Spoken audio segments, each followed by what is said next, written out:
Jesus சிலுவையில் பேசின 4வது வார்த்தை, என் தேவனே என் தேவனே ஏன் என்னை கைவிட்டீன்றதான். இயேசு கிறிஸ்து பிதாவை நோக்கி சொல்றாரு, என் தேவனே ஏன் என்னை கைவிட்டீங்கன்னு.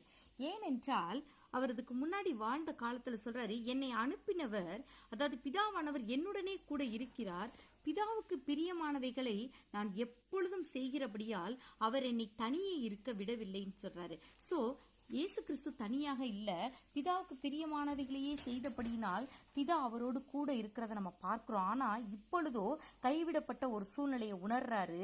காரணம் என்னன்னு சொல்லி பார்த்தோன்னா, நாம் அவருக்குள் தேவனுடைய நீதியாகும் படிக்கு பாவம் அறியாத அவரை நமக்காக பாவமாக்கினார். பார்த்தீங்களா, நாம நீதிமான்களாக மாற வேண்டும் என்பதற்காக பாவமே அறியாத இயேசு கிறிஸ்து அவரை நமக்காக பாவமாக்கினார்.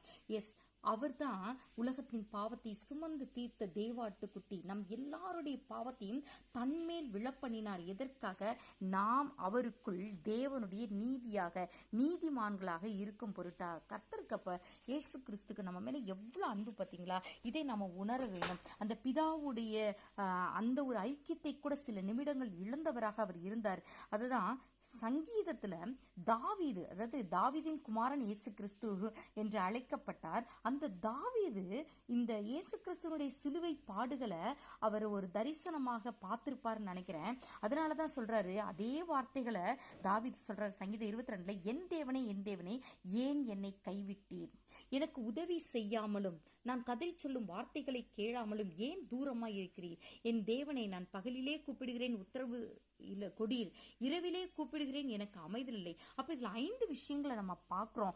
என்ன சொல்கிறேன்னா, எனக்கு பிதாவிடத்துலேருந்து உதவி வரலை, உதவி கிடைக்கல, நான் கதறி சொல்கிற வார்த்தைகளை அவர் கேட்கலை, அதெல்லாம் ஜீசஸ்க்கு தெரியுது. தூரமாக இருக்கிற பிதாவிடத்திலிருந்து தூரமாக இருக்கிற உணர்வை பெற்றுக்கொள்கிறார். பிதா தன்னை விட்டு தூரமாக போனதை அந்த உணர்வை பெறுகிறார். அதோடு கூட நான் கூப்பிடுறேன். ஏன்னா ஜீசஸ் ஈவினிங்கே அரெஸ்ட் பண்ணிட்டாங்க. ஈவினிங்லேருந்து அடுத்த நாள் மத்தியானம் தான் சிலுவையில் அறையிறாங்க. அப்போ அந்த பகல் இரவு எல்லா நேரத்திலையுமே என் தேவனை நான் பகலிலே கூப்பிடுகிறேன் உத்தரவு கொடீர், இரவிலே கூப்பிடுகிறேன் எனக்கு அமைதல் இல்லை. ஒரு தவறு நம்ம செஞ்சோம்னாலுமே, ஒரு கொலை இல்லை தீமையான பெரிய கொடும் குற்றங்கள் செஞ்சோன்னா நமக்கு மனசுல அமைதலே இருக்காது, கொந்தளிச்சுக்கிட்டே இருக்கும், மனசு சாப்பிட முடியாது, தூங்க முடியாது. அப்போ உலகத்தார் எல்லாருடைய பாவத்தையும் தான் சுமந்த போது அவருடைய இருதயம் எப்படி கொந்தளித்து கொண்டிருக்கும், அமைதலே இல்லாத ஒரு சூழ்நிலை. இதை தான் அவர் அந்த தாவீதின் மூலமாக இந்த ரீசனை சொல்றாரு. அநேகம் காளைகள் என்னை சூழ்ந்திருந்ததுன்னு சொல்லிட்டு அந்த சேவகர்கள்லாம் அவரை கொடுமைப்படுத்தினது சொல்றாரு. அது மாதிரி என் வஸ்திரங்களை தங்களுக்குள்ளே பங்கிட்டு என் உடையின் பேரில் சீட்டு போடுகிறார்கள். தாவீதுக்கு இப்படிப்பட்ட ஒரு சம்பவம் நடக்கவே இல்லை. அப்ப இயேசு கிறிஸ்துவை குறித்து அவர் தீர்க்க தரிசனமா அவர் பார்த்திருக்கிறார். அப்ப இத்தனை